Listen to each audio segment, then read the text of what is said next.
Yan po, magandang hapon po sa ating lahat, no? May egg collection na naman tayo, pero ito po ay limited slots lang po. Limited lang po dahil konti pa lang naman po yung mga layers po natin, no?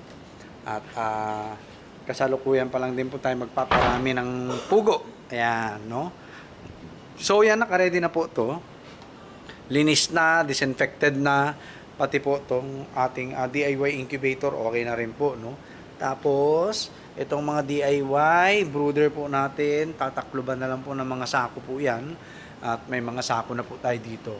So meaning, itlog na lang po. Ayan, nandoon po yung mga sako natin na maaayos, no?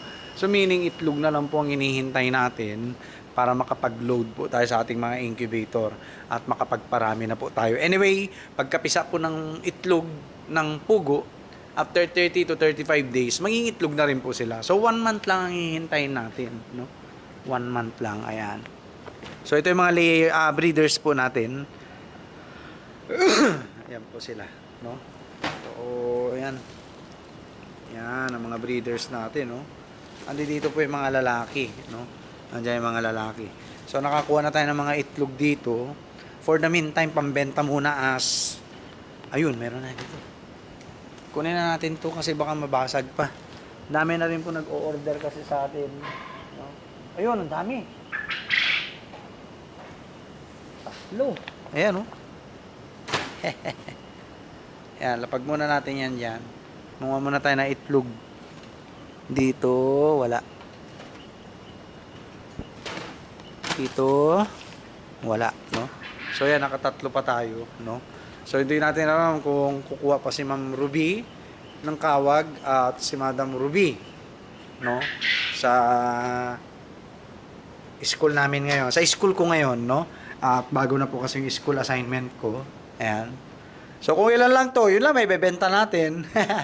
At yun yung 225 pesos na napagbenta natin ng 150 pieces ay bukas na raw po babayaran ni Madam Ruby, no, ng sa canteen. All right, no? So yun, may 225 pesos tayo sa canteen, no?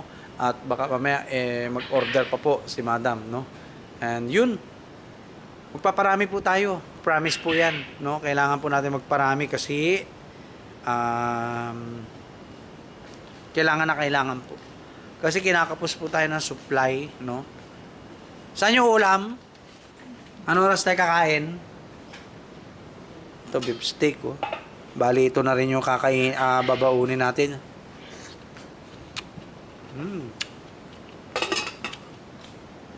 Hap.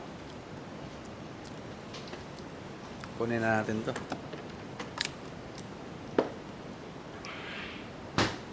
Painom na ako.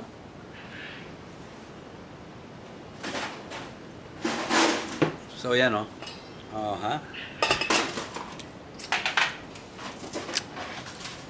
So, nakakatuwa lang po, no? Yun, no? Kahit pa paano nakikilala na tong quail, ano natin?